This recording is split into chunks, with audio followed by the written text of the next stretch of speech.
శ్రీ క్షిప్రగణపతి పాదపద్మాలకు నమస్కరిస్తూ శివమయమైన ఈ సభా సదస్సుకు అంజలిస్తూ శివరహస్యంలోని అష్టమాంశం కూడా ప్రారంభించుకున్నాం. విశేషించి ఇందులో ప్రారంభంలోనే అమ్మవారు ప్రశ్నిస్తూ ఏ విధంగా నాగులు నీకు ప్రీతిపాత్రులయ్యారు అని ప్రశ్న వేస్తే దానికి ఒక చక్కని కథను చెప్తున్నాడు. అందులో ముందుగా గరుత్మంతుడు మాతృదాస్య విముక్తికై భగవద్ అనుగ్రహం పొందడానికని కశ్యప ప్రజాపతి వద్దకు వచ్చి ఆయన వద్ద దీక్షను స్వీకరిస్తూ శివధర్మములు వింటూ ఉన్నాడు. అయితే అందులో మనం చెప్పుకున్న అంశములు విడిచిపెట్టి కొత్తవి కొన్ని తెలుసుకుంటున్నాం. నిన్న భస్మ గురించి చాలా విశేషములు చెప్పుకోవడం జరిగినది. ఆ తర్వాత విశేషించి రుద్రాక్షల గురించి వివరిస్తున్నారు. రుద్రాక్ష ధారణం పుణ్యం శివప్రీతికరం సదా ప్రసాదజనకం సాక్షాత్ శంభోర్ నిత్యం పినాకినః. శివానుగ్రహం పొందడానికై ఉత్కృష్టమైనది రుద్రాక్ష. అది రుద్రనేత్ర సముద్భూత, అది రుద్రుని నేత్రముల నుంచి వచ్చిందనే రుద్రాక్షములు అని పేరు వచ్చాయి. ఏ విధంగా వచ్చిందంటే బిందవ స్త్రైపురే యుద్ధే మీలితాక్షేణ శంభున. త్రిపురాసుర సంహారం చేసిన తర్వాత పరమేశ్వరుడు ఒకసారి కళ్ళు మూసుకున్నట్టు. ఆ మూసుకున్నప్పుడు ఆ నేత్రముల నుంచి జారినటువంటి బిందువులు పడి అది దివ్యమైనటువంటి రుద్రాక్ష తరములుగా ఉత్పన్నమయ్యాయి. ఈ రుద్రాక్షల్లో కూడా వర్ణములు ఉన్నాయన్నాడు ఇక్కడ. ఇది విభాగమే తప్ప ఇందులో ఎక్కువ తక్కువలు లేవు, 4 గౌరవనీయములే అని దీన్ని బట్టి తెలుసుకోవాలి. పరమేశ్వర స్వరూపమైనటువంటి రుద్రాక్షలోనే 4 చెప్పారంటే గ్రహించవలసింది. అయితే రుద్రాక్ష ధారణ అందరూ చేయవచ్చు. దానికి కొన్ని విధి విధానాలు మాత్రం పాటించాలి. నియమపాలన చేయడం, శుచిగా ఉండడం, ఆ ధరించేటప్పుడు కూడా భగవన్ నామములంటూ ధరించుకోవాలి. ఎవరెవరు ఏ విధంగా ధరించాలో చెప్తున్నారు. వేద మంత్రములు తెలిసిన వారు తన్మంత్రములతో ధరిస్తారు. ఆ మంత్రములు తెలియనటువంటి వారు శివనామములతో ధరించాలి. ఇది ఆ శివాని నామంతో ధరిస్తే చాలయ్యా. శివేతి నామ్నైవ ధృత్వా ముక్తో భవిష్యతి. శివనామంతోనే ధరించవచ్చు. యతులైతే కేవల ప్రణవంతో ధరిస్తారు. కేవల ప్రణవం యతికి మాత్రమే. ఇక స్త్రీ కూడా దీన్ని ధరించవచ్చు అనే విషయాన్ని చక్కగా చెప్తున్నారు. అంటే వెండితో గాని స్వర్ణముతో గాని రత్నములు కూడా మధ్య మధ్యలో పెట్టి దీన్ని ధరించవచ్చు. పైగా ఇది ధరించడం వల్ల ఏమవుతుంది అంటే ఏవైనా చూడరానివి చూసిన దోషం పోతుంది అన్నారు. దీక్షలో జపంలో ఉన్నప్పుడు కూడా చూడరానివి కొన్ని కనబడితే అలాంటి దోషములు పోవడానికి కూడా ఇది పనికొస్తుంది. రుద్రాక్ష భస్మము ఈ రెండిటికి ఆ శక్తి ఉన్నది అంటూ వివరిస్తూ జపానికి కూడా రుద్రాక్షమాల ఒకటి, ధారణకి జపానికి. అయితే ధరించే మాల జపానికి వినియోగించరాదు, జపమాల ధారణకి వినియోగించరాదు అని స్పష్టంగా చెప్తున్నాడు. ఆ ధరించినప్పుడు కూడా కొన్ని గమనించుకోవాలి. నేను ఒక పవిత్రమైన శివస్వరూపాన్ని ధరించాను కనుక పవిత్రంగా జీవించాలనేటువంటి ఒకనొక స్పృహ ఈ ధారణలు కలిగిస్తాయండి ఇక్కడ. కానీ ఇవి చేసే రక్షణ అంతా ఇంత కాదండి. ఇందులో ఒక్కొక్కటి ఒక్కొక్క సంకేతంగా చెప్పారు కనుక ఏకానన శివ సాక్షాత్ తంధృత్వా శివసాద్భవేత్. ఏకముఖ రుద్రాక్ష శివస్వరూపం, ద్విముఖి పార్వతీ స్వరూపం, త్రిముఖం వన్య రూప అగ్నిస్వరూపము, చతుర్భక్తంతో ఉన్నది బ్రహ్మస్వరూపం, పంచభక్తంతో ఉన్నటువంటిది సాక్షాత్ శంభుని యొక్క రూపమే అంటూ వివిధ ముఖాలు చెప్పారు. సాధారణంగా రుద్రాక్షలు ద్వాత్రింశత్ అక్షజాతీయా, మొత్తం 32 జాతులు ఉన్నాయి రుద్రాక్షలు. అటు ఇటు రంధ్రం ఉన్నటువంటి కాయ యొక్క రుద్రాక్ష ఏంటంటే గింజ అటు ఇటు రంధ్రం ఉంటుంది. పరమాచార్య వారు చెప్తారు మాల ధరించడానికి అనువైన కాయని భగవంతుడు సృష్టించాడు. అది సుషిరావృతా, ఆ రంధ్రం అంటే గాలిపోయేటువంటి దారిలాగా రంధ్రం తనంత తాను తయారవుతుంది, ఎవరు తయారు చేయనక్కర్లేదు. అటువంటి దివ్యమైనది రుద్రాక్షమాలయ జప్తో మంత్ర అనంత ఫలప్రద. రుద్రాక్షతో ఏ మంత్రమైనా జపించవచ్చు, అది అనంత ఫలప్రదమైనటువంటిది. అసలు రుద్రాక్ష అనేటువంటి మాట కూడా మంత్రమే అన్నారు. ఎలాగైతే భస్మ అనేది ఒక వస్తువు యొక్క పేరు కాదు, భస్మ అనేది పరమేశ్వరుని యొక్క ఒక నామం, అలాగే రుద్రాక్ష కూడా అటువంటిదే. అక్షం అంటే ఇంద్రియములు, వ్యాపకము అని కూడా అర్థం ఉంది. రుద్రుడు దేనియందు అక్షు వ్యాప్తం అనే ధాతు ప్రకారంగా రుద్రుడు దేనియందు వ్యాపించాడో అది రుద్రాక్ష. ఇది చాలా విశేషమైన అంశం అండి. అందుకే రుద్రాక్ష జగత్తే రుద్రాక్ష. ఈశ్వరుడు సర్వత్ర వ్యాపించున్నాడు కదా. యో రుద్రో అగ్నో అప్సు యో ఓషధీషు యో రుద్రో విశ్వ భువనా వివేశ అనే మంత్రం ప్రకారంగా కనుక రుద్రాక్ష ఇతి వదన్ మర్చో దశ గోదానజం ఫలం. రుద్రాక్ష నామం పలికితేనే గోదానములు చేసినటువంటి ఫలం లభిస్తున్నది. అందుకే ఇది ధరించినటువంటి వాడు, దీనికి ప్రీతి కలిగినటువంటి వాడు శివసారూప్యాన్ని పొందుతాడు. ఏ ఆత్మ విజ్ఞాని ఏ వై రుద్రాక్ష ధారిణ. రుద్రాక్ష ధారణ ఆత్మవిజ్ఞాన హేతు. ఒక్కొక్కప్పుడు మనం ధరించే బాహ్య చిహ్నములు కూడా జ్ఞానానికి ప్రతిబంధకంగా ఉండే పాపాలు పోగొడతాయండి. అందుకే సూత సంహిత మొదలైన గ్రంథాల్లో భస్మధారణ రుద్రాక్ష ధారణ చేసి వేదాంతం వినమన్నారు. ఇది విజ్ఞానే విజ్ఞానమునందు ఉపకరిస్తున్నది. అది భిక్షవోపిచ రుద్రాక్షాధృత్వా ముక్తా భవంతి. సన్యాసులు ఏ ఆభరణములు ధరించరాదు. అందుకే సన్యాసి దండేసి కనబడ్డాడంటే సన్యాసి కాడని అర్థం చేసుకోండి. వారికి ఒకటే ఆభరణం, రుద్రాక్షయే ఆభరణం తెలుసుకోండి. అందుకే అద్భుతమైన మాట మనకి కాళహస్తీశ్వర మహాత్మ్యంలో చెప్తారు.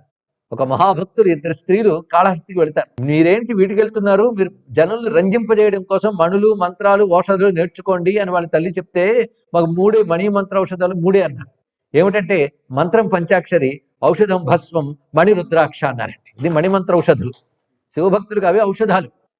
ఎందుకంటే మణిమంత్ర ఔషధాలు అంటే రోగాలు రావు. ఈ మణిమంత్ర ఔషధాలు ధరిస్తే భవరోగం ఉండదు. ఇది గమనించుకోవాల్సిన అంశం. అందుకే ఈ మణిమంత్ర ఔషధం మీద ప్రీతి ఉంటుంది కనుక భిక్షకులు కూడా దీన్ని ధరిస్తారు సుమా. అంత విశేషమైన అంశం. రుద్రాక్షమాలాభరణ శివలింగం ప్రపూజయేత్. రుద్రాక్షమాలాభరణుల్ని శివలింగాన్ని పూజిస్తారు. అలా చేసిన పూజను శివుడు స్వీకరిస్తాడు. త్వత్కృతామేవ తాం పూజాం గృహ్ణాతి పరమేశ్వర. పది స్త్రీలు ఒక్క రుద్రాక్ష ధరించిన గొప్పదే అని కూడా చెప్పారు స్వర్ణమాలికలో. అంత విశేషమైన అంశాన్ని చెప్పారు. తర్వాత మరొక అంశం రుద్రాధ్యాయం. ఇది శివభక్తులకు అత్యంత ప్రధానమైనదిగా చెప్తున్నారు. అయితే దీనికి కూడా వేదమునందున్న మంత్రములకు వివిధములైన అధికారములు సంస్కారములు ఉంటాయి.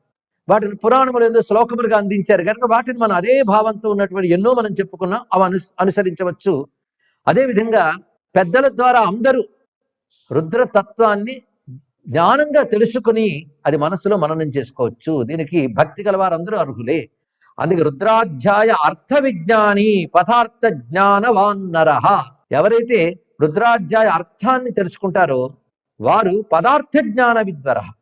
అంటే పదార్థ జ్ఞానం తెలిసిన వాళ్ళు గొప్పవారు. పదార్థం అంటే తత్వం అని అర్థం. ఇక్కడ సర్వ వస్తువుల యొక్క అసలు సారం ఏమిటో అది పదార్థం. పదము యొక్క అర్థం అంటే సారం అని అర్థం.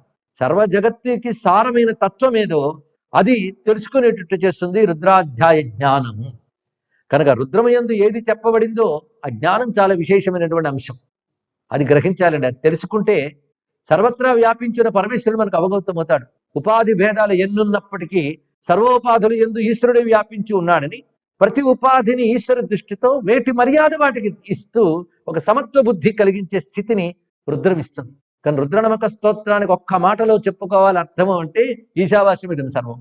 మరి ఉంటప్పుడు అంతా ఈశ్వరుడైనప్పుడు కొన్ని బాధించేవి కొన్ని ఆనందింపజేసి ఉన్నాయి కదండి అంటే నీ కర్మ కొద్దీ ఉపాధుల ద్వారా ఈశ్వరుడు కర్మఫల ప్రదాతగా ఇస్తున్నాడు. అది ఘోర అఘోర. కర్మ కొద్దీ ఇస్తున్నాడు కానీ ఆయన దయాస్వరూపుడు. అది తెలుసుకుని ఆయన పాదాలపై పడ్డావనుకో ఈ ద్వంద్వములకు అతీతమైన శివత్వాన్ని ఆయన ప్రసాదిస్తాడు. ఇది మొత్తం రుద్రం యొక్క సారం. 2 మాటల్లో చెప్పు. ఆ నమః అనబడే వేద ప్రణవం తగలగానే నామమంత్రం ఎప్పుతుంది. అలాంటిది రుద్రం నమకం దాని పేరు. అసలు రుద్రాధ్యాయం అని పేరు, రుద్ర ప్రశ్న అని పేరు, శతరుద్రీయం అని పేరు, రుద్రోపనిషత్తు అని పేరు. అని నమ్మకం లోక వ్యవహారంలో ఎందుకుందంటే నమశబ్ద బాహుళ్యం చేత అన్నాడు. అది ఏకతో నమస్కారం, ఉభయతో నమస్కారం, లేదా అన్యతో నమస్కారం, ఉభయతో నమస్కారం అంటూ మంత్రానికి ఒకవైపు నమస్కారం, మంత్రానికి 2 వైపులా నమస్కారముగా ఉన్న మంత్రములు అనేవి ఇంకో ఉన్నాయి. ఆ నమస్కార బాహుళ్యం చేత అవి దివ్య మంత్రములు అయ్యాయి. వీటిని ధ్యాయం, చూడండి, ధ్యానం చేయాలట. అంటే చదవడం కాదు, తద్భావాన్ని హృదయగతం చేసుకోవాలి. అంటే చదవద్దని కాదు అంటే మళ్ళీ ఇక్కడ చెప్పడం. చదివితే దాని ఫలితం దానికి ఉన్నది.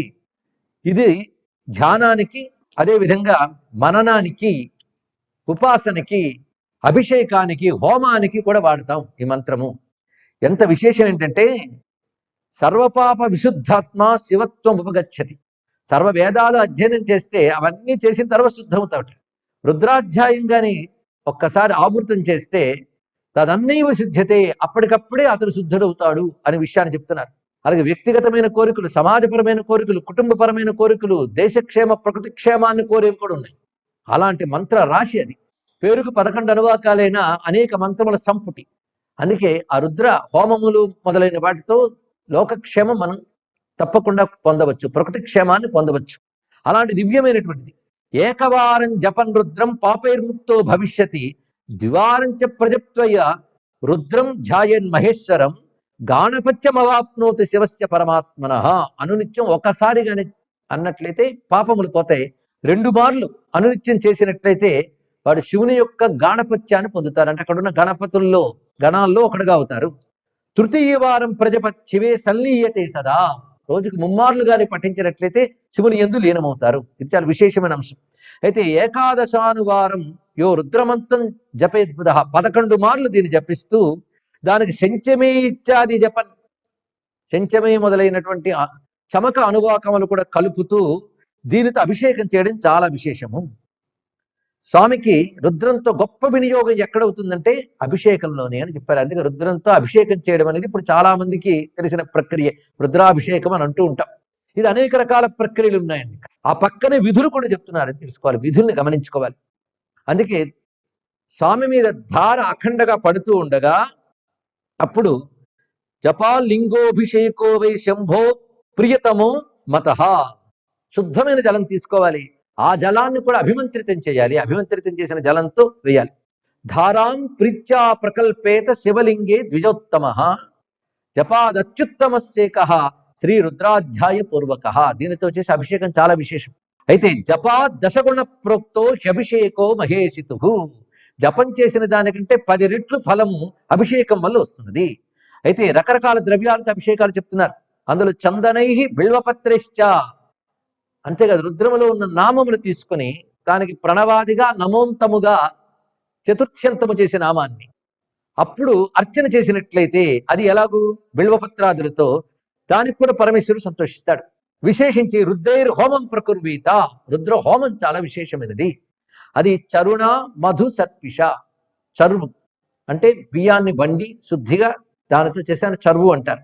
మధు అంటే తేనె, సర్పిష నెయ్యి. ఇలా చెప్తూ రుద్రజపం చేయడానికి పవిత్రమైన క్షేత్రాలను ఆశ్రయించాలి. అందులో అవిముక్తే శివక్షేత్రేషు అన్యేష్వపి యథాబలం, అవిముక్తమనందు అంటే కాశీ మొదలైన శివక్షేత్రముల యందు యో బిల్వమూలే రుద్రాశ్చ జపే ధ్యాయన్ మహేశ్వరం, మారేడు చెట్టు మొదట్లో చేసినట్లయితే 1,000,000 రుద్ర ఫలం వస్తుందయ్యా అన్నాడు. అంత విశేషమైనది. అలాగే జాబాలోపనిషత్తు మొదలైనవి దీని యొక్క మహిమను చెప్తున్నాయి. యతిశ్చ ప్రజపే నిత్యం, యతి కూడా దీన్ని జపించవచ్చు. కొన్ని చోట్ల మానవ ఘోషు మానవ అశ్వేషిచ్చాచోతులు మానస్తోకే తనయే అని ఏవైతే చెప్పబడుతున్నాయో అవి కుటుంబపరమైనవి గనక ఆ మంత్రములు మినహాయించి నమస్కారంతో ఉన్నవన్నీ యతి చెయ్యవచ్చు. అంటే యతి వేదాలు వల్లించడు, ప్రణవ జపమే చేయాలి యతికి, అది నియమం.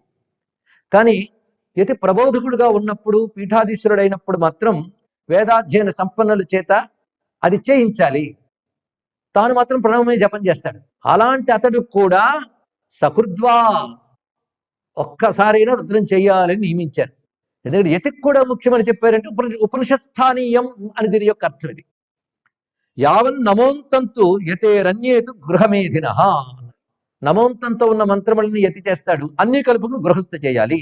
ఇంకొక ప్రయోగాలండి, ప్రయోగ విధానాలు కొన్ని ప్రధానమైనవి, అంటే ఎవరైనా తెలుసుకుని చేసుకోవచ్చు. కుంభం సంస్పృశ్య యో రుద్రం సోదకం ప్రజపన్ ద్విజ స్నాపయేచ్చాపి రోగార్థం రోగి రోగై ప్రముచ్యతే. ఒక మంచి కలశంలో శుద్ధ జలం తీసుకొని వీడి శుద్ధుడి భస్మరుద్రాక్షలు ధరించి పంచాక్షరి జపం చేసుకుని ఆ చేతిని దానిపై బోర్లించి దానిలో కాస్త విభూది దర్భ మారేడు కూడా వేయొచ్చు. వేసి దానిపై చేతిని బోర్లించి ఒకసారి రుద్ర జపం చేసి ఆ జలంతో గాని రోగార్థుడికి అభిషేకం చేసినట్లయితే, స్నానం చేయించినట్లయితే అతను రోగం పోతుంది. అలాగే వంధ్యా కుమారం సూతేచ అతీవ ప్రేమాస్పదం స్థిరం, చిరాయువు కలిగిన ప్రేమాస్పదుడైన సుపుత్రుడు కూడా కలుగుతాడు వంధ్యకైనా సరే. ఇది ప్రయోగములు భక్తిగా చేసినట్లయితే వచ్చేవి. ఇలా రుద్రంతో అనేక ప్రయోగాలు ఉన్నాయి. రుద్రం ఒక చింతామణి, రుద్రం ఒక కల్పవృక్షం, రుద్రం ఒక కామధేనువు. అది ఇహానికి పరానికి పరమార్థానికి పనికొచ్చే ఒకే మంత్రం, రుద్రమంత్ర రాశి. అందుకే అది కర్మకాండాలు ఉపాసనాకాండలో జ్ఞానకాండలో చెప్పబడుతూ వేదానికి హృదయస్థానంలో నిక్షిప్తం చేశారు. రుద్రం సర్వం బ్రహ్మమయం అనేటువంటి స్థితిని ఇచ్చేటువంటి వేదాంత తత్వంతో ఉన్నది కనుక దానికి రుద్రోపనిషత్తు అని పేరు అని ఇప్పటి వరకు శివధర్మాల్లో పంచాక్షరి, భస్మం, రుద్రాక్ష, రుద్రాధ్యాయం అయింది. ఇప్పుడు చెప్తున్నది ఒక అద్భుతమైన ఘట్టం చెప్తున్నాడు. అది బిల్వారాధనం, మారేడు గురించి చాలా విశేషంగా చెప్తున్నారు. అయితే ఇది ఎలా వచ్చిందో కథని చెప్తున్నారు. బిల్వం పూర్వం శివేనైవ మనసా కల్పిత స్తరుహు, మనస్సుతో శివుడు కల్పన చేశాడు. ఆయన అనుకున్నాడు, వచ్చింది. ఎక్కడి నుంచి వచ్చిందో తర్వాత చూద్దాం. కానీ శివుడు మనస్సు నుంచి కల్పన చేశాడు. ఎందుకంటే సంసార సాగరోత్తార హేతవే ఎత్ర పూజనే, పూజలో వాడిని సంసారం నుంచి తరింపజేయడానికి వచ్చింది. పాప తాప వినాశాయ కైలాసాచలతో హరహ సమానీయాత భూభాగే స్థాపయామాస లీలయా. అరే, ఇన్ని పాపాలు తాపాలు భూలోకంలో వ్యాపించిపోయాయే అని ఆలోచించి కైలాసం నుంచి దీన్ని భూమికి వచ్చేటట్టు చేసేట మహానుభావుడు. వాడి పూర్వ చరిత్ర ఇది. ఇవి శాస్త్రం కనుక శ్రద్ధ కలిగి విశ్వసించవలసినది. ఒకప్పుడు అమ్మవారు అడిగారు, నువ్వు పెద్ద పెద్ద కల్పవృక్షాలు ఎన్నో కైలాసంలో ఉంటాయి, వాటి పట్ల అంతా నువ్వు ప్రీతిగా చూడవు. ఇక్కడున్న కైలాసంలో ఉన్న మారేడు చెట్లకు మాత్రం రత్నాలతో ఆలవాలం అంటే పాదులు పెట్టిస్తావు, నీళ్లు పోయిస్తావు, వాటి కింద శివలింగాలు పెట్టించుకుంటావు, దానికి పూజ చేయమని చెప్తావు. అంత ప్రీతి నీకేమిటయ్యా? ఒక్కొక్కసారి అనిపిస్తుంది నాకంటే ప్రీతి ఎక్కువ లేదా నాతో సమానమైన ప్రీత బిల్వం మీద అనిపిస్తుంటుంది. ఏమిటి అంత ప్రీతి నీకు అనంటే చెప్తున్నాడు, తచ్ఛృష్వ మహాదేవి రహస్యమిదమద్భుతం. ఒక రహస్యాన్ని చెప్తున్నా, అన్ని రహస్యాలు అది శివరహస్యం కదా. అంటే బిల్వం అందరికి కనబడుతుంది, దాని వెనకాల కథ రహస్యం, అదే శివరహస్యం. అందులో అన్ని శివధర్మముల్లో రహస్యములు. గోప్యం హృద్యం మమేదంభి నా ప్రకాశమిదం త్వయా. నిజానికి చెప్పకూడదు అనుకున్నాను కానీ రహస్యం, ఎందుకంటే మహిమలు రహస్యాలు లోపల ఉంచుకుంటేనే మంచిది. నువ్వు అడిగేగా చెప్తాను. ఒకప్పుడు లోకక్షేమం కోసం నేను నా నేత్రాల నుంచి ఎవరిని సృజించానంటే, మమ నేత్ర సముద్భూతో మార్తాండ చండ విక్రమ. మహాప్రకాశమానుడైనటువంటి మార్తాండుని, సూర్య భగవాన్ని నా దక్షిణ నేత్రం నుంచి సృజించాను. అతడు లోకములో ఉన్న చీకటిని పోగొట్టడానికి శక్తి స్వరూపుడుగా ఆవిర్భవించాడు. ఇక చంద్రోపి ఓషధిరాట్, ఆయన ఔషధుల పతి అయిన చంద్రుడు. ఈయన నా యొక్క సవ్యోరు నేత్రక ఎడమ నేత్రం నుంచి సృజించాను. ఇక తర్వాత అతిపాల తలోద్భూత నయనో లోకదాహకృత్, లోకంలో దహనం చేయడం అనే కర్మకై నా పాలనేత్రం నుంచి అగ్నిని సృజించాను. అరే, దాహకానికి అగ్నిని సృజించాను, చీకటి పోవడానికి సూర్యుని సృజించాను, ఔషధుల కోసం చంద్రుడిని సృజించాను, మరి పాపాలు పోవడానికి ఏమి సృజించలేదే అని నాకు అనిపించింది. ఒకసారి అనిపించి, నటు పాప వినాశాయ కల్పిత కశ్చనామర, ఏది శాశ్వతమైన ఒక వస్తువుని సృజించలేదు. తదర్థం చింతయిత్వా, దానికోసం ఆలోచిస్తూ అసృక్షం బిల్వమేవహి, అప్పుడు మారేడిని సృజించాను. అది ఎలా సృజించాను అంటే, సూర్యుడిని ఏ కంటిలోంచి తెచ్చానో దాంట్లోంచి తెచ్చాను దాన్ని కూడా అన్నాడు. దీన్ని బట్టి వృక్షాలకి సూర్యునికి ఉన్న శక్తి, సూర్యశక్తి ఏ ఏ వృక్షాల యందు ఏ ఏ విధంగా ఉంటుందో ఒకవేళ పరిశోధన చేయగలిగితే, వేదము చెప్పినటువంటి పుణ్య వృక్షాలకి సూర్యమండలంలో వచ్చే శక్తికి ఉన్న అనుబంధం రీసెర్చ్ చేయగలిగేటువంటి విజ్ఞాన శాస్త్రవేత్తలు వస్తే ఋషులు చెప్పిన విషయం అర్థమవుతుంది. సౌరశక్తి విశేషాలు ఇవన్నీ. ఒక గరిక పోచలో ఎంత సౌరశక్తి ఉంటుందో, అందుకే దుష్టత్వాన్ని పోగొట్టగలిగే శక్తి అంత ఉంటుంది. కానీ రుద్రాక్షకి తర్వాత దివ్యమైన బిల్వానికి అంత విశేషం, రెండు వృక్షాలకు అంత విశేషంగా చెప్పారు. ఎందుకంటే రెండు అక్షసంభూతములే. అందుకు మద్రూపో వృక్షరాజేయం, ఒక్క మాట చెప్తున్నాను, బిల్వం నా రూపమే, అది తెలుసుకోగలరు. బిల్వాన్ని చూడగానే శివుడు ప్రత్యక్షమైనట్టు ఆనందించాను. సూర్యుడిని నా కంటిని సృష్టించాను, అక్కడి నుంచే బిల్వాన్ని సృష్టించాను కదా, రెండింటికి నేనే జనకుడిని. ఆ మాటకు వస్తే చంద్రుడికి అగ్నికి కూడా నేనే జనకుడిని, సర్వజగత్తుకి వారు ముగ్గురు జనకుడు కనుక సర్వజగత్తిక మూలమైన ఆ ముగ్గురికి మూలమైన వాడిని నేను. అందుకే నేను విశ్వేశ్వరుడు, విశ్వమూలము అంటూ ఉంటారు సుమా. వేదోపి యజుషో భాగే ప్రోక్త ఆదిత్య సోదర. ఇక్కడ శివరహస్యం ఇస్తున్నటువంటి సూచనలు బట్టి ఇతిహాస పురాణాభ్యాం వేదం సముప బ్రహ్మయత్ అన్నారు కనుక, మహేతిహాసమైన శివరహస్యంలో వాక్యములు వేదమంత్రములకు ఉపబ్రహ్మణం, అంటే అవి వ్యాపింపజేసి విస్తరింపజేసి మనకు చెప్తున్నాయి. వాడు సూచన ఇస్తున్నాడు, దీనికి ఫలానా వేద భాగమునందు ప్రమాణం ఉన్నది అని. అది యాజుష భాగముల యందు బిల్వాన్ని ఆదిత్య సోదర అంటారు, ఆదిత్యుడికి సోదరుడు అని ఎందుకు అంటున్నారంటే, ఆదిత్యుడు ఏ నేత్రం నుంచి జనించాడో అదే నేత్రం జనించాడు కనుక ఆదిత్యునికి సోదరుడు అని చెప్పబడుతున్నాడు. కానీ బిల్వానికి మరొక పేరు ఆదిత్య సోదరుడు.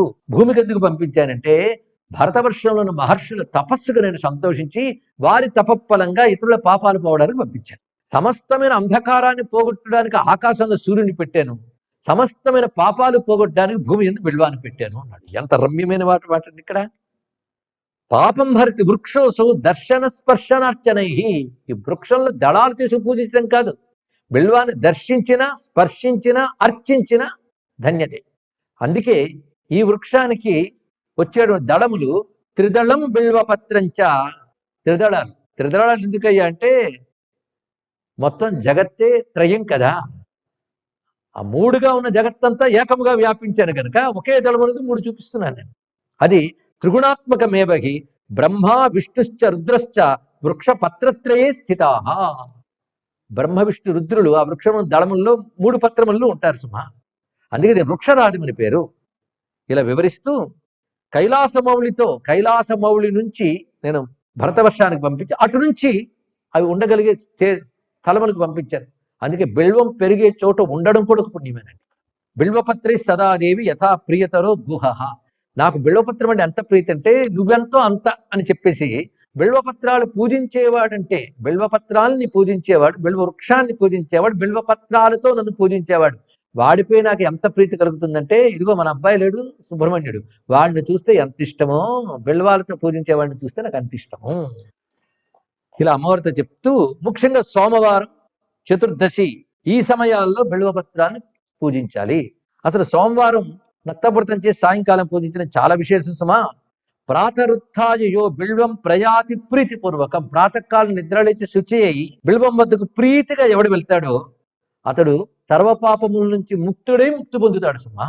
అయితే బిల్వ వృక్షాన్ని ఎలా నమస్కరించాలి, పత్రం తీసుకున్నప్పుడు ఏ మనాలో కూడా ఇక్కడ చెప్తున్నాడు. నమస్తే బిల్వ వృక్షాయ నవారుణ దళాయ చ పత్రంతే శివపూజార్థం గృహామ్యజ్య క్షమస్వమే. శివపూజ కోసం పత్రం తుంచుతున్నాను కదా, నువ్వు క్షమించు. అంటే చెట్లను కూడా ఒక ప్రాణవంతమైన చైతన్యవంతమైన దివ్య స్వరూపంగా దర్శించే భారతీయ ఋషుల మనస్సంస్కార శివప్రసాద భక్షణ ఎంత గొప్పదో విధానాన్ని చాలా చెప్తున్నాడు. వారి వారి ఓపికలు బట్టి చేయాలి. నిత్య జీవితంలో తాము ఏది వండుకుంటున్నామో అది శివుడికి నివేదించి పెడితే చాలు.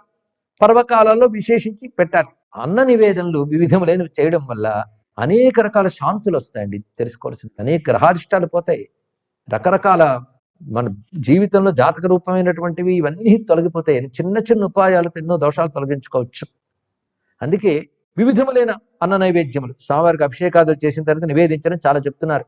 అందులో నిత్యం చేసేవి, నైమిత్తికంగా చేసేవి, పర్వకాలాల్లో విశేష పూజల్లో చేసేవి చాలా చాలా చెప్పడం జరుగుతుంది. అందుకే విశేష పూజలు చేసినప్పుడు శివభక్తులు కూడా అందరూ పాల్గొనేటట్టు చేసి వారందరికీ కూడా అందేటట్లు చేయడం శివుడికి ప్రత్యేకంగా మనం పెట్టినట్టే సుమా. కనుక శివభక్తులకి ఆ ప్రసాదములు ఇవ్వడం కూడా చాలా విశేషమైన అంశం చెప్తున్నారు. అయితే శివభక్తులు ఎవరు అర్హులు అంటే భక్తా శైవా ద్విజాహ ఏవమన్యే వర్ణాపి క్రమాత్. ద్విజాదుల నుంచి అన్ని వర్ణముల వారు అర్హులే, స్త్రీలు పురుషులు కూడా అర్హులే.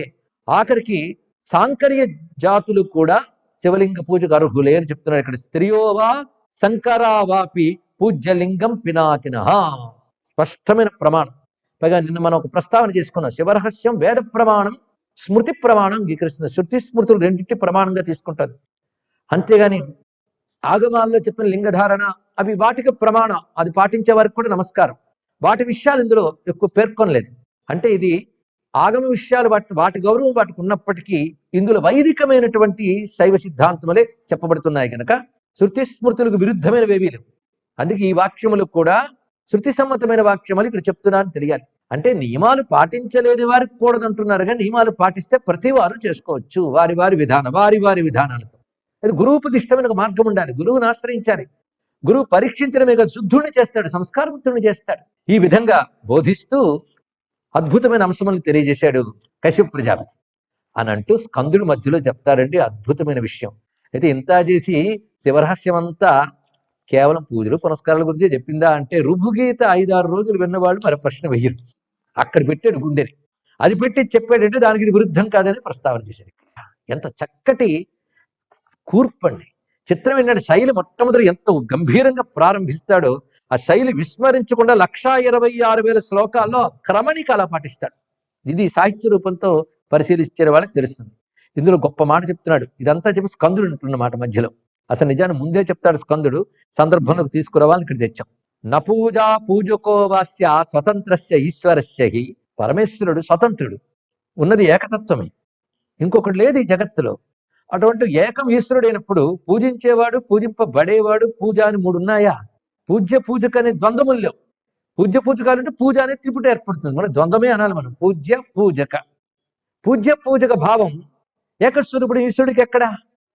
మరి ఈ పూజలు ఎందుకు వచ్చాయంటే కింతు సర్వ అభయార్థం హి సృష్టం వై లింగ పూజనం. వెంటనే చెప్తున్నాడు ఇక్కడ వ్యవహారంలో అన్నీ ఉన్నాయి. పరమార్థ దృష్టికి ముక్తి పొందిపోయిన వాడి స్థితి వేరు. అప్పటి వరకు కూడా జీవుడికి ఎన్నెన్ని కర్మలు ఉన్నాయో తెలియదు. ముక్తి కావలసిన వాడు కర్మను కడుక్కునే ప్రయత్నం చేస్తాడు. లోక వ్యవహారం ఉన్నటువంటి వాడు పాపం లేకుండా పవిత్ర సంపాదించుకోవడం కోసం చేస్తాడు. ఏదైనా మొత్తానికి జగత్తుకు అభయం ఇవ్వడం కోసం భగవంతుడు ఈ పూజ అనే దాన్ని శాస్త్రముల ద్వారా ఏర్పాటు చేశాడు. ఇంత చక్కగా అటు తత్వాన్ని ఇటు సాధనని అంత చక్కగా చెప్తూ శివుడంటే ఏమనుకున్నారు? విజ్ఞానాత్మ పరాత్మాయం సర్వాత్మాయం మహేశ్వర. విజ్ఞానాత్మ, పరాత్మ, సర్వాత్మ 3 ఆయన అంటే 3 రూపాల. ప్రజ్ఞానం బ్రహ్మ, విజ్ఞానాత్మ అంటే ఆ మహావాక్య అర్థం చెప్పాం కానీ చెప్పక్కర్లే. పరాత్మ అంటే ఎవడికి వాడు తన శరీరంలో వ్యాపించి నేను భావాన్ని ఆత్మ అనుకుంటాడు. అలా దేహంతో కలిపి చైతన్యాన్ని చూస్తే జీవాత్మ. దేహంతో అంటే స్థూల దేహంతో అని మాత్రమే కాకుండా స్థూల సూక్ష్మ కారణ దేహములతో లేదా అన్నమయాది పంచకోశములతో తాదాత్మ్యం చెంది చైతన్యాన్ని చూస్తే వాడు జీవాత్మ. దేహాత్మతో కలిపి చైతన్యాన్ని చూస్తే జీవాత్మ. దేహానికి వ్యతిరిక్తంగా దేహాదుని ప్రకాశింపజేస్తున్న దేహాది వికారములు లేని విలక్షణమైనటువంటి చైతన్యం పరమాత్మ.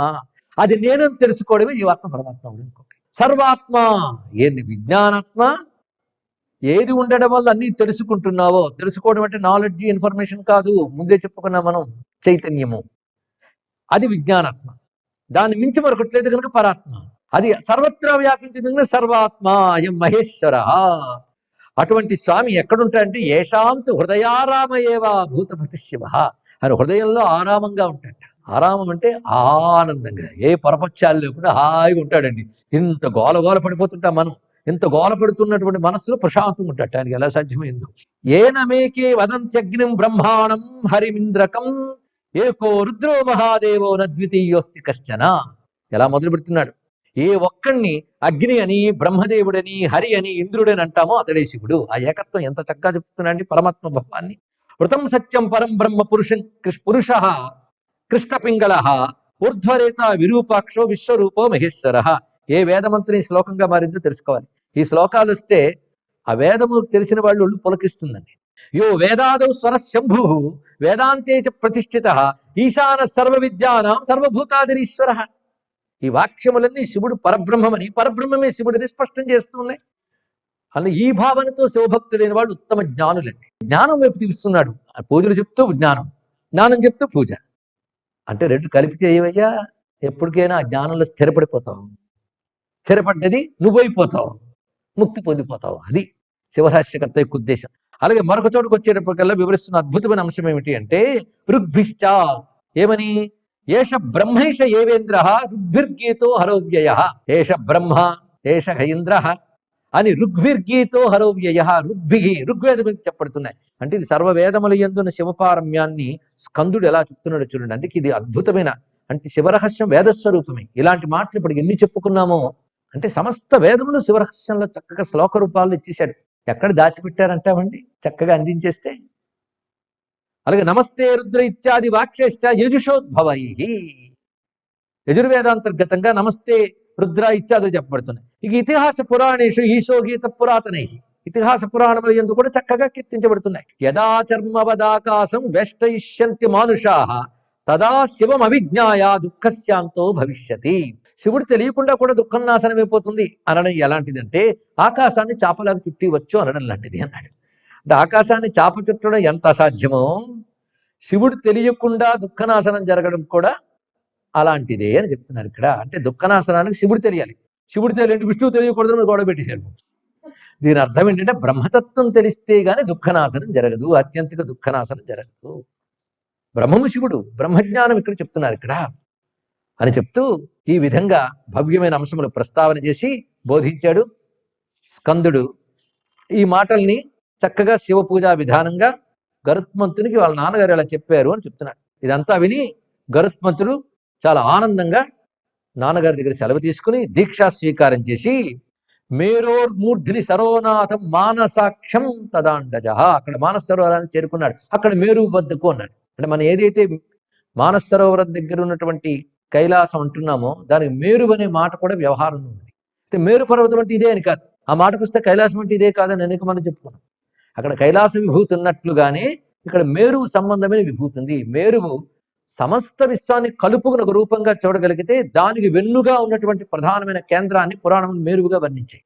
జ్యోతిష్ చక్రమందరూ ప్రదక్షిణ చేస్తున్నాయని దాన్ని. అయితే తద్విభూతి ఇక్కడ మనం దర్శించవచ్చు గనక ఆ మేరువు తీరంలో మానస సరోవరం. అక్కడికి వెళ్ళి ఈ మహానుభావుడు మానస సరోవరంలో స్నానం చేసి మేరో రూపవనే తత్ర బిల్వ మందార సంగీతే, బిల్వ వృక్షములు కల్పవృక్షములు ఉన్నటువంటి ఒక చోటు ఉంది అక్కడ. అక్కడికి వెళ్ళి పరమేశ్వరు లింగ ప్రతిష్ఠ చేశాడు ఆయన. ఇది గరుత్మంతుడిచే ప్రతిష్ఠింపబడిన పతగేశ్వర లింగము అని చెప్పబడుతుంది. నిధాయతత్ర లింగంచ చేసి ఆయనకు తండ్రి చెప్పిన దీక్షంతా చేశాడండి. ఎంత బాగా చేశాడంటే విన్నదంతా చేశాడంతే, అది తెలుసుకుంటూ చాలు, మరి చెప్పనక్కర్లేదు. ఇదంతా పాటిస్తే ఆయన తపస్సుకు సంతోషించి పరమేశ్వరుడు ప్రత్యక్షమయ్యాడు. ఇది ఎన్నాళ్ళు తపస్సు చేశాడు? 12 వర్షాన్ని, 12 ఏళ్ళు తపస్సు చేశాడు ఆయన. ఆ తపస్సుకు ఫలంగా వినతాసుతునకు ప్రత్యక్షమయ్యాడు. అంటే ఆయనకైతే 12 ఏళ్ళు సరిపోతుంది. అప్పుడు ఆయన నమస్కారం చేస్తున్నాడు. గరుత్మంతుడు చేసిన శివస్తోత్రం చాలా విశేషం. ఇందులో వృత్తములు సాహిత్యం చాలా గొప్పదనుకున్నాం కదా, రెండో మూడో అనుకుందాం, అన్ని వద్దు, చాలా ఉన్నాయి. దేవదేవ సకలామరవంజ విశ్వనాథ శశిచూడ మహేశ వ్యోమకేశ జిత పంచశరేశ శూలమూలకరదారిత కాల మార మార హరిసాయక శంభో కలకంఠ కరుణాకర ధీర ఘోరపాతక భయాది హరేశ పాహిమాం వరదయా ఘనసారా ప్రపజ్యే దేవత్వాం శృతివర శిరశ్చారు పటలీవలీఢం తే పాదం సకల సురమౌళిజ్యుత పదం అనాథానాం నాథం సకల జగతామేక శరణం శరణ్యం త్వాం శంభుం భవహరణ పాదం కలయతః. ఈ విధంగా అత్యద్భుతమైన స్తోత్రం చేశాడు. నాన్న నీకేం కావాలని అడిగితే చెప్తున్నాడు, మాతృదాస్య విమోక్షంచ. అద్భుతంగా చెప్పాడు. అందుకే ఈయన మాతృభక్తి వల్ల గొప్పవాడైపోయాడు. అమ్మదాస్యం పోవాలి. ఎందుకంటే సర్ప కౌటిల్యజం, ఆ సర్పములు చేసిన కుటిలత్వం వల్ల ఏర్పడిన దాస్యం పోవాలి. తమ ప్రసాదత శంభో భవిష్యత్వజ్యమాచరం, అతి త్వరలో జరగాలి ఇది. ఇంకొక కోరుకున్నది, మేరుమూర్తిని మహాదేవ మత్కృతే పతగేశ్వరే, నేను ప్రతిష్ఠించిన ఈ లింగమునందు నువ్వు సన్నిహితుడివై భక్తులను అనుగ్రహించాలి. ఈ రెండు కోరుకున్నాడు. సరే పరమేశ్వరుడు అనుగ్రహించాడు. అటుపై తపస్సు ఫలించి మహాబలవంతుడయ్యేట. తతపతగరాట్టదా పురహరంగ్రి సంపూజనా బభూవ బలగర్విత ఫణివరోరు మాలాధర వితచ్చ నిజ పక్షతిం శ్రియతవాన్ నభో నాగ ప్రకీర్ణవర శైల హృత్పుర ఫణీంద్ర విత్రాసన. ఆ మహానుభావుడు పాములకు భయం పుట్టేట్లుగా రెక్కల బలంతో విహరిస్తూ పాములని ఆభరణాలుగా ధరిస్తూ ఆయన ఇంకా అమృతం తేవడానికి బయలుదేరాడు. ఎందుకంటే అంత బలం, ఎందుకంటే అమృతం తీసుకురావాలి, దేవతల దగ్గర ఉన్నది. అది తీసుకువచ్చి ఆయన వస్తున్నప్పుడు ఆ దేవతలు అడ్డుకున్నట్టండి, వాళ్ళని అలవోకగా కొట్టాడు. దీన్ని ఇతర పురాణములు కూడా వర్ణిస్తాయి. ఇంకొక విషయం, గరుత్మంతుడి యొక్క ఈ వృత్తాంతం వినడం వేదములందున్నటువంటి ఒకానొక ఛందస్సుల రహస్యం అనేది ఒక విశేషమైన. అయితే యజ్ఞాది క్రియలు తెలియవు గనక ఇవి కథారూపంగా గాని గరుత్మంతుని కథ వింటే విషబాధలు రోగబాధలు తొలగుతాయి, అమృతత్వ ప్రాప్తి లభిస్తుంది, గరుడు చేయన యజ్ఞ ఫలం ఉంటుంది. అది పురాణ కథల్లో అంతర్లీనమైన అంశములు మనం అనేక వాళ్ళు చెప్పుకున్నాం. కనుక కథలు కాలక్షేపాలు మాత్రమే కావు, శ్రద్ధగా వినేవారికి యజ్ఞముతో సమానమైన ఫలాన్ని ఇస్తాయి. ఆ గరుత్మంతుడు ఈ విధంగా తీసుకొస్తూ అమృతం తీసుకొస్తుంటే వజ్రాయుధం విసిరెట్ట ఇంద్రుడు. చిన్న నవ్వు నవ్వి అంత రెక్కల్లో ఒక చిన్న ఈకను విడిచిపెట్టాడు. ఆశ్చర్యపడాను. అది కూడా వజ్రాయుధానికి పాప అవమానం వస్తుందేమోనని ఆ మాత్రం చేశాట. ఇంద్రుడు శరణు వేడాడు. సరే నాకు ఈ అమృతం మీద ఆశ అనుకున్నావా, మా అమ్మ దాస్యం పోగొట్టడం కోసం తీసుకెళ్తున్నాను, అలాగని మేము మాత్రం ఆశతో దాచిపెట్టుకున్నాం అనుకున్నావా అన్నట్టు ఇంద్రుడు అద్భుతంగా చెప్పాడు. ఇక్కడ ఏం లేదయ్యా, అందరికీ అమృతం అందకూడదు. ఎందుకంటే అసురత్వానికి అమరత్వం వస్తే ప్రపంచానికి ప్రమాదం. అందుకే లోకక్షేమం చేయగలిగే ఈశ్వర శక్తులకు అమరత్వం లభించడానికి భగవానుడు మాకు ఇది ప్రసాదించాడు. అది ఈశ్వర నియమం, దాన్ని అతిక్రమించరాదు. నువ్వు బలంతో తీసుకువెడుతున్నావు, కానీ నీకున్న మాతృభక్తి ఒకటి, అంత పరాక్రమవంతుడు అయినప్పటికీ నువ్వు వజ్రాయుధానికి ఇచ్చిన మర్యాద, నాకు ఇచ్చిన గౌరవం చాలా సంతోషం కలిగించే. అంటే నేను మాతృదాసి విముక్తి వరకే అక్కడ తీసుకెళ్తాను, అక్కడ పెడతాను, నా పని అయిపోయింది. వాళ్ళు చక్కగా స్నానం చేసి వచ్చి పుచ్చుకోండి అని చెప్తాను, ఈ లోపల నువ్వు తీసుకెళ్ళి అక్కడి నుంచి అని చెప్పాడు. ఎందుకంటే నా పని అయిపోయింది, మాతృదాసి విముక్తి చేసేస్తాను అని చక్కగా ప్రణాళిక వేశాడు. అతడి యొక్క ఈ మాతృభక్తికి అపరిమేయమైనటువంటి ఆ బలానికి, ఆ సంస్కారానికి, ధర్మానికి సంతోషించి విష్ణువు అడిగట్టు, నాకు వరం ఇస్తావా అని. విష్ణువు వరం ఇస్తావన్నాడు. ఏం కావాలన్నాడు, నాకు వాహనంగా ఉంటావా అన్నాడు. అంటే అలా అనిపించుకోగలిగిన పవిత్రత ఈ దగ్గర ఉన్నది. అంత మాత్రం విష్ణువు తక్కువ ఏమైపోలేదు, ఈ గొప్పతనం మనకు తెలిసింది. అందుకే సుపర్ణుడు ప్రత్యేకంగా ఒక దేవత, ఇది తెలుసుకోవాల్సిన ప్రధానమైనటువంటి అంశం.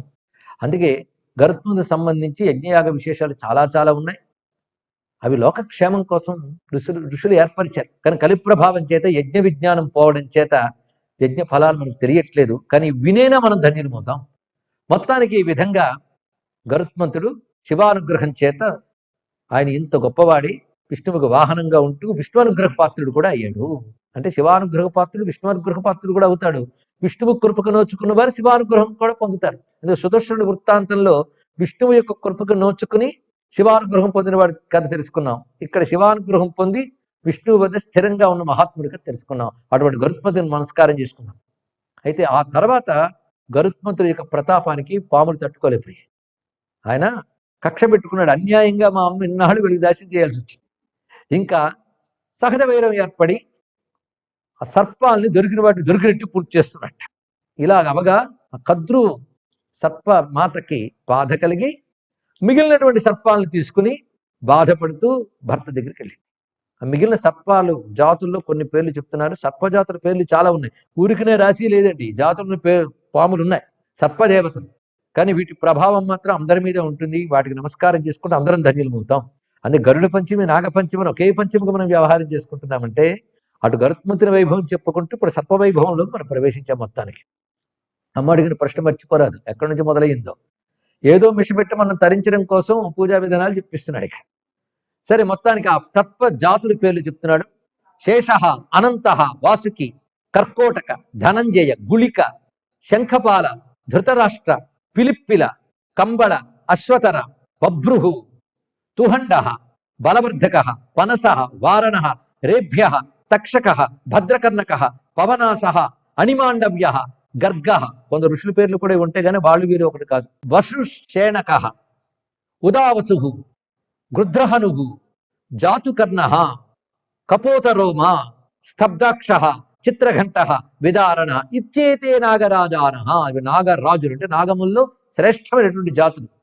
వీళ్ళందరితో పాటు తపస్సును ఆచరించుకుంటున్నటువంటి మహానుభావుడు కశ్యప ప్రజాపతి వద్దకు వెళ్ళి కద్రువ తలదించుకుని హతశిష్టాన్, ప్రాణాలు మాత్రమే మిగిలి ఎవరైతే ఉన్నారో వాళ్ళని గరుడాద్రక్షమేసుతాన్, అతను దెబ్బతినగా పోయిన వాళ్ళు పోయారు, మిగిలిన వాళ్ళని నువ్వు రక్షించాలి. దానికి ఉపాయం కూడా నువ్వే చేయాలి. తప్పు నేను చేశాను నిజమే, కేవలం సపత్ని సంబంధమైనటువంటి అసూయతో నేను ఇటువంటి కృత్యాన్ని చేశాను. మా కౌటిల్యం కురుష్వాద్య. అప్పుడు చెప్తున్నాడు ఆయన, ఇకపై నుంచైనా కౌటిల్య బుద్ధి వదులుకో. చూసావా అసూయ ఎంత ప్రమాదికారో, నీతో ఆకుండా నీ సంతానం దాకా వచ్చింది.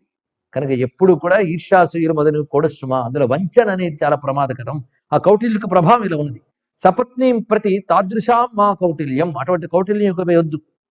ఏ ఛద్మ కుర్వతే మూఢాహ తై పశ్చాత్తప్యతే భృశం. చాలా గొప్ప విషయం. ఎవడైతే వంచన చేస్తాడో వాడు తర్వాత బాగా తపన పడవలసి వస్తుంది సుమా. సరే, సంతప్తురాలు ఇవ్వడం వల్ల నువ్వు బాధపడుతున్నావు, పుత్రులు నష్టమయ్యారు. ఇకనైనా సరిగ్గా ఉండు, నేను మరణించిన వాటిని తిరిగి బ్రతికిస్తాను నా తపశ్శక్తితో అంటూ కశ్యప ప్రజాపతి వాటిని బ్రతికించడమే కాకుండా వీటికి గరుడాదుల వల్ల ప్రమాణం కలగకుండా నేను ఉపాయం చెప్తున్నాను. అదేమిటంటే, ఇక్కడి నుంచి తిన్నగా మీరు కేదారేశ్వరుడి దగ్గరికి వెళ్ళి, ఎందుకంటే కేదారం సర్వోత్తమైనటువంటి క్షేత్రం.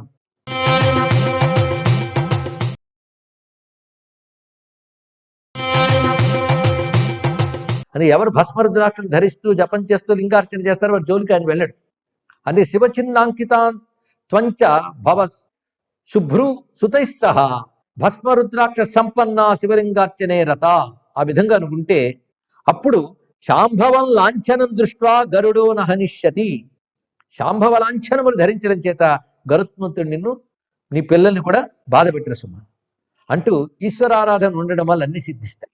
అందున కేదారేశ అర్చనేనైవ సిద్ధ్యంచేవ మనోరథా సురాసురాశ్చ మునయో యూయం కేదార పూజయ.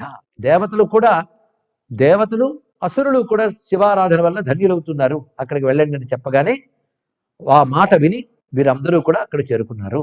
ఆయన ఏ విధమైనటువంటి విధానం చెప్పారో ఆ విధానంతో ఆరాధన చేశారు. మొత్తం సర్పాలన్నీ కలిసి ఆరాధన చేశాయి.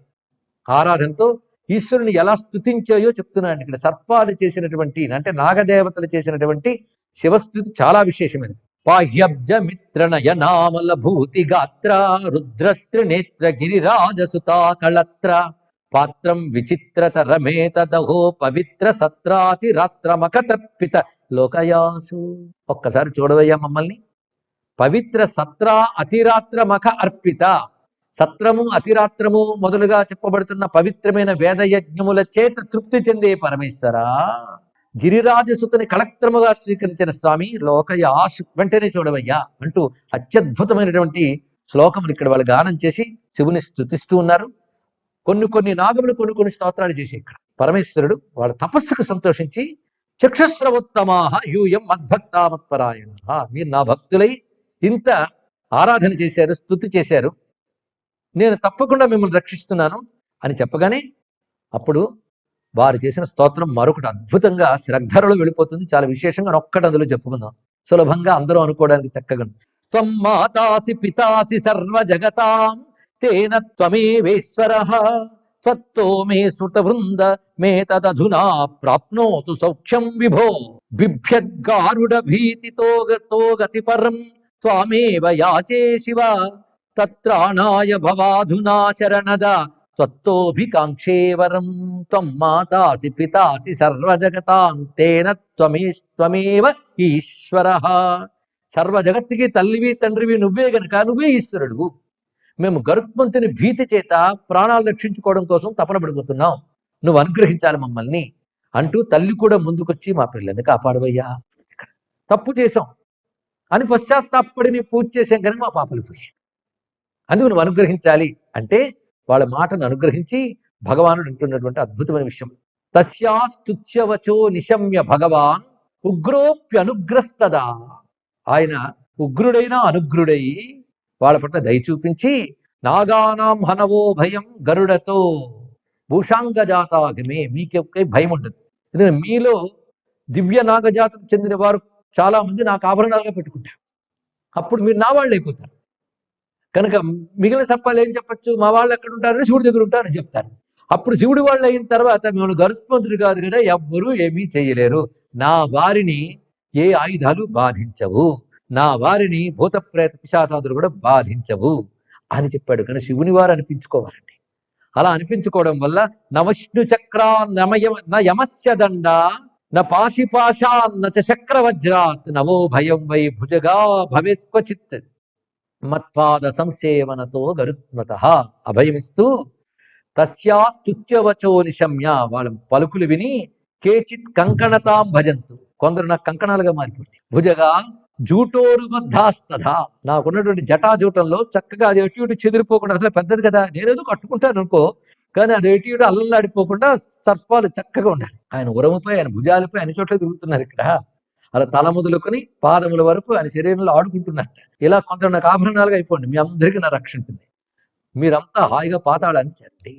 పాతాళే నివసంతు సంతతము మా కాంతాశ్రయా శాంకరాః చారోదార కుమారదాన సహిత కాకోదరా మత్పరాః దివ్యం మే వరలింగమద్భుతతమం శ్రీ హాటకేశాభిధం త్వభ్యాచానుదినం సదైవ నియతం భస్మాంగ రాగాదరాహ. పాతాళానికి మీరు వెళ్ళిపోయి అక్కడ స్థిర నివాసాన్ని పుచ్చుకోండి. అక్కడ నాకు దివ్య ధామం ఉన్నది, దాని పేరు హాటకేశ్వరుడు. పాతాళంలో ఉంటాడు ఆయన, స్వర్ణకాంతులతో ప్రకాశిస్తూ ఉంటాడండి, సామాన్యమైంది కాదు. ఇంకొకటి తెలుసుకోవాలి, త్రివిష్టపం ఎలాంటిదో దానికి ఏమీ తీసిపోదు నాగలోకం. ఇది అట్టడుగునుంది కదా అని అడుగులోకం అనుకోవద్దు. నాకలోకం నాగలోకం, నాకలోకం అంటే స్వర్గం, నాగలోకం రెండు చాలా గొప్పది. ఇది పాతాళం. త్రివిష్టపాదపి సదా శిపివిష్టాశ్రయ తదా, ఇది శిపివిష్టుడు అక్కడ ఉంటాడు అని త్రివిష్టపం కంటే చాలా గొప్ప సుమా. హాటకేశాఖ్య లింగస్య మహిమామీశ్వరుడు ధ్రువం, సామాన్యమే కాదు. అసలు హాటకేశ్వరాయ అని అనుకుంటే చాలా సిద్ధి మనకి. ఆ పాతాళంలో ఆయన ఉంటాడు. చిత్రం ఏంటంటే ఆయన ఉండడం వల్ల ఆయన నుంచి వచ్చే కాంతులు, ఆయనకున్న ఆలయం, వాటి యొక్క కాంతుల చేత పాతాళ లోకంలో సూర్యచంద్రులు అవసరం లేదు.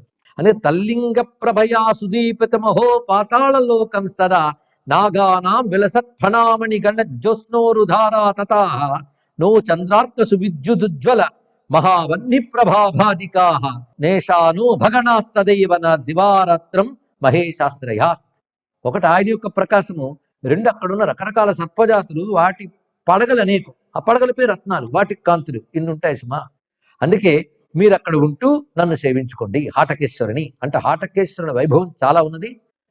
శేషాది సర్వ నాగులు హాటకేశ్వరుని కొలుచుకోవడం కాకుండా ఈ సర్పములన్నీ హాటకేశ్వరుడు పరిసరాల్లో ఒక్కొక్క గుడి కట్టుకున్నాయి. ఎలాగైతే కైలాసంలో ప్రధాన కైలాసనాథుడు కాకుండా ఆయా గణాధ్యక్షులు ఒక్కొక్క ఆలయం కట్టుకున్నారో, ఈ సర్పదేవతలు ఒక్కొక్కరు ఒక్కొక్క ఆలయం కట్టుకున్నారు. అంటే తద్దేవతా జన్యమైనటువంటి రత్నకాంతులు, ఆ సర్ప లక్షణాలతో కూడినటువంటి మందిరం, దానిలో ఆ సర్పరాజు ఆరాధించినటువంటి పరమేశ్వరుడు. అంటే ఇప్పుడు ఆ సర్పం పేరు, దానికి ఈశ్వర శబ్దం కలుపుకోవాలి. అలా మొత్తం చుట్టూ ఆలయాలు ఉన్నాయి. ఆ ఆలయాలు మళ్ళీ విశేషమైన కాంతులతో ప్రకాశిస్తుంటాయి. వాటి పేర్లు ఒక్కసారి చెప్పుకుంటే చాలు. అది శేషేశ్వరుడు, తక్షకేశ్వరుడు, కంబళేశ్వరుడు, అశ్వతరేశ్వరుడు, ఏలాపతీశ్వరుడు, కర్కోటకేశ్వరుడు, ధృతరాష్ట్రేశ్వరుడు, గుళికేశ్వరుడు, భృతీశ్వరుడు, శంఖేశ్వరుడు, పిచండీశ్వరుడు, వారణేశ్వరుడు, ధృతీశ్వరుడు, సర్పేశ్వరుడు, వామనేశ్వరుడు, కర్వటేశ్వరుడు ఏతాని దివ్య లింగాని. చిత్రం అంటే ఊరికిన పేర్లు చెప్పారనుకున్నారా? ఇందులో ఒక్కొక్కడు ఆయా ఆలయంలో శివుడి దగ్గరికి కలిసిన స్తోత్రాలు మళ్ళీ మొదలవుతాయి. చెప్పుకోం కానీ ఆ స్తోత్రాలు ఉన్నాయి ఇక్కడ. ఆదిశేషుడు ఎలా స్తోత్రం చేశాడు, అర్థ పిచుండుడు ఎలా చేశాడు, కర్కోటకుడు ఎలా చేశాడు, ఒక్కొక్కరిది స్తోత్రం. అంటే ఆ సర్పము, ఆ దేవతా లక్షణము, దానికి సంబంధించిన అంశంలో ఆ స్తోత్రాలు ఉంటాయి విశేషం. అతడి చేత పూజింపబడి శివుడు. దీన్ని బట్టి సర్వసర్పబాధలు పోయేటటువంటి గొప్ప అంశం ఇందులో ఉన్నది. అక్కడ పాతాళ గంగ ఉంటుంది. ఆ పాతాళ గంగ జలాలని ఈ నాగదేవతలు సువర్ణ కలశాల్లో తీసుకొచ్చి హాటకేశ్వరుని అర్చిస్తూ ఏ ఏ సర్పములు వారి వారి పరివారాలతో ఆయా ఆలయాలను కూడా అర్చిస్తుంటాయి. పైగా తాంబూలము, వస్త్రములు ఇవన్నీ ఇచ్చి పరమేశ్వరుని అలంకరించి మురిసిపోయి నీరాజనాలు ఇస్తూ ఉంటాయి సర్పదేవతలు. అంటే సర్పదేవతలు చేసిన హాటకేశ్వర పూజ ఒకటి వర్ణన, అలాగే శేషుడు మొదలైన వాళ్ళు చేసినటువంటి సర్పస్థుతులు. అదేవిధంగా అదే పాతాళంలో 8 దిక్కుల్లో 8 మరో వేరే లింగాలు ఉన్నాయన్నారు.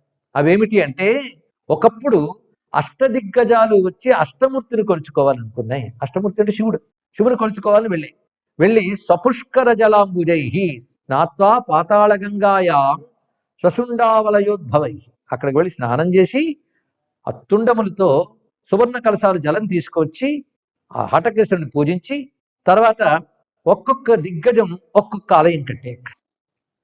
అలా 8 దిగ్గజాలు 8 ఆలయాలు కట్టున్నాయి. ఇక్కడ సర్పములు అన్నప్పుడు మనం ఎందుకు తెలుసుకోవాలంటే కేవలం విశ్వస్వరూపం అని కాదండి, దేవతా రూపములు, నాగదేవతలు, వాటి సంస్కృతి, వాటి విజ్ఞానం చాలా ఉన్నది. అసలు నరులకి జ్ఞానం ఇచ్చినటువంటి ఇది నాగులు అనేది ఒక అద్భుతమైన ప్రమాణం. అది యోగశాస్త్రం మొదలని అంగీకరిస్తున్నాయి కూడా.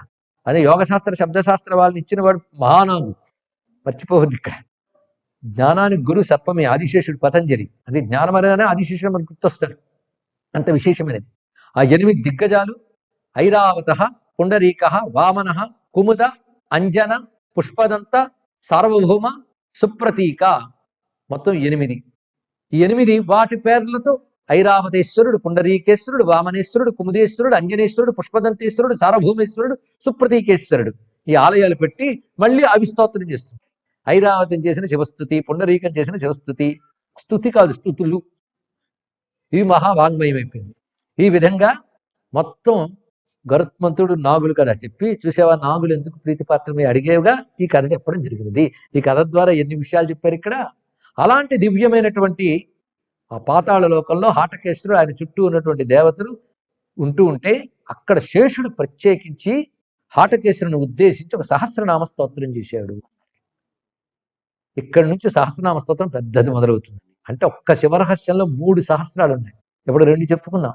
ఒకటి శేషుడు చేసిన శివ సహస్రమే మొట్టమొదటి మనం చెప్పుకున్నాం, కానీ అది వేరు ఇది వేరు. ఆ శేషుడు ప్రధానంగా శివుడి గురించి చెప్పేది అప్పుడు చెప్పుకున్నాం. ఇప్పుడు ఇందులో హాటకేశ్వరుడి మీద ప్రధానంగా ఉన్నది. పైగా ఇక్కడ చెప్పేటప్పుడు మహామన్యుహు అని ఒక మాట వేశారు. మహామన్యుని ప్రీతి కోసం, అంటే మహామన్యు రూపంతో ఉన్నటువంటి వాడు. మహామన్యు అంటే నమస్తే రుద్రమన్యవ, మన్యు సూక్తములు మొదలైన వాడంది చెప్పబడ్డ స్వామి యొక్క స్వరూపం కనుక తల్లక్షణంతో కొన్ని నామాలు ఉన్నాయి. దీని ప్రయోజనాలు దీనికి ఉన్నాయి. ఏదైనా వేదమే శివరహస్యం, అందుకే సమస్త వేద సూక్తములు ఇందులో ఉంటాయి. అయితే చెప్పుకోవడం జరగదు కానీ ఉందని చెప్పుకుంటున్నాం. మొదటిది ఎక్కడ చెప్పుకున్నాం ఒకసారి గుర్తు చేస్తున్నా. పంచమాంసంలో భర్గ అనే పేరుతున్న పంచమాంసంలో అక్కడ శేషకృత శివ సహస్రం అక్కడ చెప్పుకున్నాం. 2వ శివసహస్రం ఎక్కడ చెప్పుకున్నాం.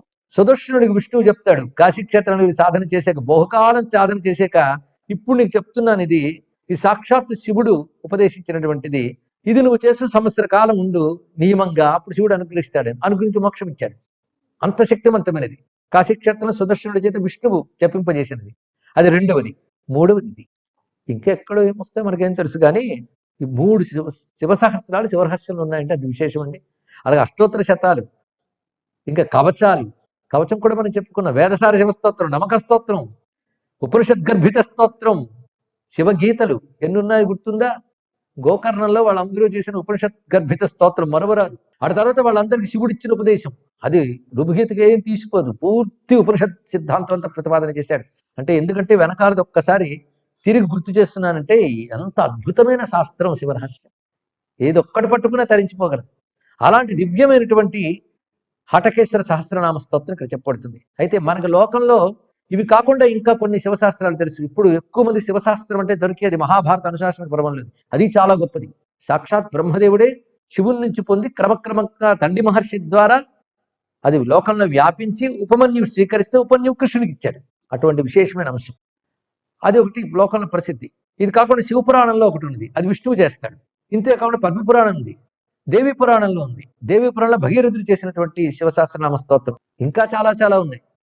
అయితే ఈ మూడు మాత్రం ఎవరికీ తెలియదు. ఇందులోని శివస్తోత్ర శతనామం అంత శివరహస్యం. అలాగే దేవి స్తుతి మహిమ్న స్తుతి ఉంది, శివ మహిమ్న స్తుతి ఉంది, ఇంకోటి ఉంది శుక మహర్షి చేసిన మహిమ్న స్తోత్రం కూడా ఇందులో ఉంది. మనం దాటేశం కానీ ఇదే భావం ఉంటుంది అందులో. శుక మహర్షి కృత మహిమ్న స్థుతి, అది కూడా శివరహస్యం ఉంది.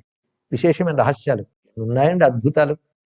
ప్రతి శివతత్వాన్ని మనకు అందించడానికి మనకు వచ్చే ప్రతి స్తోత్రం శివతత్వ శాస్త్రం.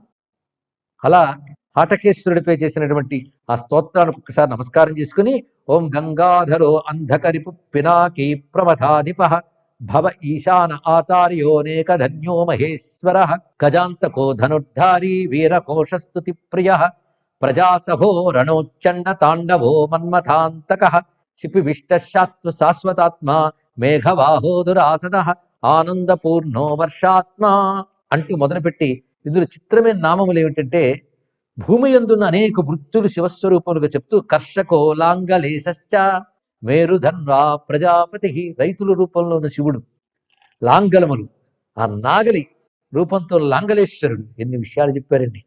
ఇంకా జల వ్యవస్థ, భూ వ్యవస్థ ఇత్యాదులు అనేక రహస్యములు ఇందులో చెప్పబడుతూ గణపతి శివుడు మొదలైన దేవతల గురించి కూడా చెప్తూ శక్తిహస్తో దురాసద సర్వాకార శాశ్వతాత్మ వాంగ్మనో దూరగోహర. వాంగ్మనో దూరహ అనగానే ఆపేశాడు అక్కడ. వాక్కుకి మనసుకు దూరం అయితే ఇంకే సహస్రం, అందుకు ఆగిపోయింది మొత్తానికి. ఇంత దివ్యంగా కూర్చబడినటువంటి ఈ సహస్రానికి కూడా న్యాసాదులు మొదలైనవి ఉన్నాయి. అలాగే వృక్ష రూపముల గురించి ఇందులో చెప్తున్నారు. ఒకటేమిటి, చాలా చాలా. ఇదొక మంచి శాస్త్రం. ఇలాగా దివ్యమైనది చెప్తూ అటువంటి ఆటకేశ్వరుడికి నమస్కారం చేస్తూ ఆ నాగదేవతలందరికీ ప్రణమిల్లుతూ ఆ గరుత్మంతుడికి నమస్కరించుకుంటూ ఐరావతాది అష్టదిగ్గజాలకి నమస్కరిస్తే, ముఖ్యంగా నాగులు అన్నప్పుడు ప్రాణశక్తులు, మన నాడీ మండలం నుండి సంచరించే ప్రాణశక్తులు, ఇది తెలుసుకోవాలి. ప్రాణాన్ని ఊర్ధ్వగతిలోకి తీసుకెళ్తూ ఉభయపక్షములతో వెళ్ళగలిగే శక్తి గరుత్మంతుడు, ఇది గ్రహించాలి. అలాగే మన శరీరంలోనే దిక్కులు ఉన్నాయి తెలుసా, ఇటు తూర్పు దిక్కుందని. ఆయా దిక్కులను ఈశ్వర చైతన్యమే అష్టదిగ్గజాల చేత ప్రతిష్ఠింపబడేటువంటిది. ఇది గమనించవలసింది.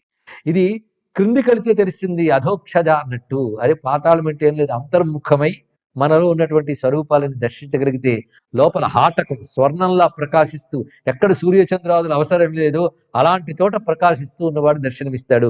హాటకేశ్వరుని ఆరాధిస్తూ మన ప్రాణశక్తులు ఊర్ధ్వగమైనటువంటి శక్తి, అదేవిధంగా దిక్కుల శక్తులు మనం రక్షించుగాక. ఈ చరిత్ర విన్న వారిని గరుత్మంతుడు రక్షించడమే కాదు, నాగదేవతలు రక్షించడమే కాదు, దిగ్దేవతలు రక్షిస్తారండి. అంత మహిమాన్వితమైన ఘట్టాన్ని మనం ఇవాళ చెప్పుకున్నాం.